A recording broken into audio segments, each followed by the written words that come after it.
नमस्कार मंडळी, MPSC review या चॅनेलमध्ये आपल्या सगळ्यांचं स्वागत आहे. आज आपण भीमा या नदीबद्दल माहिती घेणार आहोत.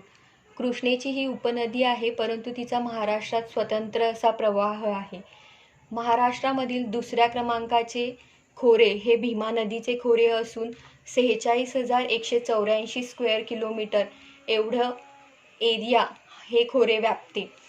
गोदावरीनंतर दुसरा क्रमांक या खोऱ्याचा लागतो. या भीमा नदीची लेंथ ही 451 किलोमीटर महाराष्ट्रातली आहे आणि पूर्ण लेंथचा जर विचार केला तर तिचा 860 किलोमीटर एवढी लेंथ आहे. या नदीचा मुख्य प्रवाह पुणे, सोलापूर आणि अहमदनगर या 3 जिल्ह्यातून जातो. भीमा नदीचा उगम हा भीमाशंकर येथे होतो. भीमाशंकर हे जवळपास 1000 मीटरपेक्षा उंच डोंगर आहे.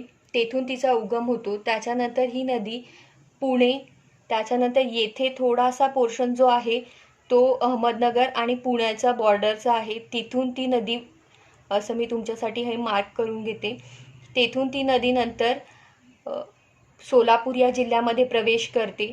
सोलापूर नंतर ती पुढे कर्नाटक या राज्यामध्ये जाते. जर आपण तिचा विचार महाराष्ट्रापुरता जर केला तर महाराष्ट्रातील प्रमुख उपनद्या आपण तिच्या आता पाहूयात. तिची सर्वात पहिली उपनदी जर आपण विचार केला तर आपण नदीच्या प्रवाहाच्या दिशेने आता उभे राहूयात. तर आपली जी डावी साईड आहे त्या तिच्या डाव्या तीरावरच्या उपनद्या, म्हणजे त्या वरून येणाऱ्या ज्या असतील त्या डाव्या तीराच्या, आणि ज्या खालून येऊन तिला मिळतात त्या उजव्या तीराच्या उपनद्या आहेत. तिच्या उजव्या तीरावरून तिला सर्वात पहिली मिळणारी उपनदी जी आहे ती आहे भामा ही नदी.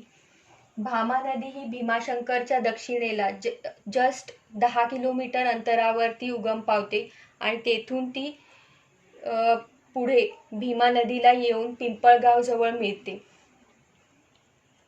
त्याच्यानंतरची पुढची उपनदी आहे इंद्रायणी. इंद्रायणी ही नदी आपण देहू आणि आळंदी या पवित्र तीर्थक्षेत्रामुळे ओळखूनच आहोत. ही नदी भीमेला तुळापूर या ठिकाणी मिळते. त्यानंतर जर तिची उजव्या तीराची उपनदी जर आपण पाहिली तर ती मुळा, मुठा या नद्या आहेत. पवना ही मुठा नदीची उपनदी आहे. मुठेला मुळा ही नदी खालून येऊन मिळते आणि त्यांचा संयुक्त प्रवाह हा पुढे जातो आणि तो रांजणगाव येथे. रांजणगाव हे महागणपतीसाठीचं फेमस ठिकाण, तीर्थक्षेत्र येथेच आहे. पुढे नीरा ही तिची उपनदी, तिला उंचेवन या ठिकाणी, जे की सोलापूर येथे आहे, तेथे मिळते. त्या अगोदर तिला वेळवंडी ही नदी आणि कुर्रा नावाची नदी येऊन मिळते. कुर्रेच्या तीरावरती जेजुरी हे ठिकाण वसलेलं आहे. जेजुरी हे खंडोबाच्या तीर्थक्षेत्रामुळे फेमस असं ठिकाण आहे. माण ही तिची उजव्या तीरावरची, तिला सोलापूरमध्ये येऊन मिळणारी उपनदी आहे. नीरेनंतर जर पाहिलं तर सोलापूरमध्ये ही तिला उपनदी येऊन मिळते. जर आपण डाव्या तीरावरून पाहिल्या तर डाव्या तीरावरून 3 उपनद्या तिच्या आपल्याला मुख्यतः पाहायला मिळतात. सर्वात पहिली आहे वेळ. वेळ ही नदी तळेगाव या ठिकाणी भीमेला येऊन मिळते.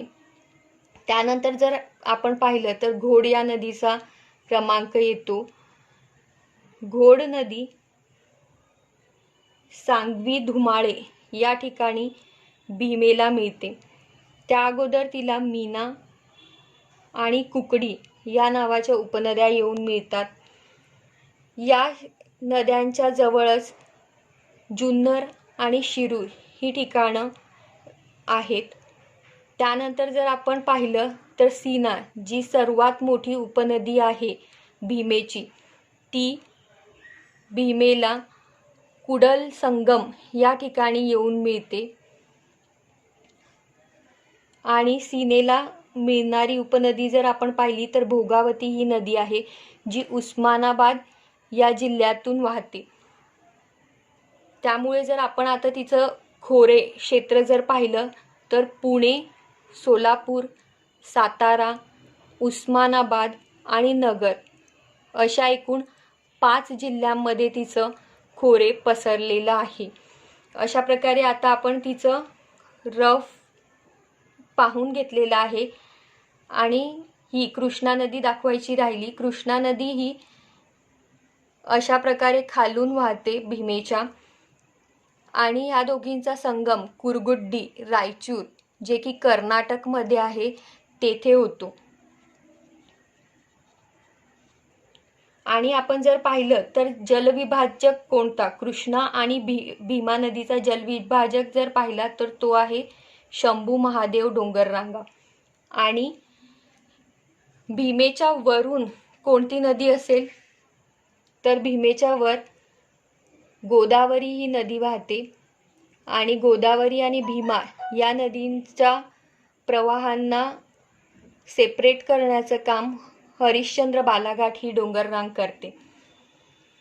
आता आपण नदीची इन्फॉर्मेशन सगळी पाहिलेली आहे. याच्या पुढे आपण त्या नदीवरील प्रोजेक्ट्स पाहूयात, जी धरणं आहेत. खडकवासला हे धरण मुठा नदीच्या किनारी आहे, मुठा नदीवरती आहे सॉरी. त्यानंतर मुळशी मुळा नदीवरती आहे. वीरबाजी पालसकर धरण नीरा नदीवरती आहे. भाटगर वेळवंडी जी इथे आहे नीरेची उपनदी. माणिकडोह कुकडी.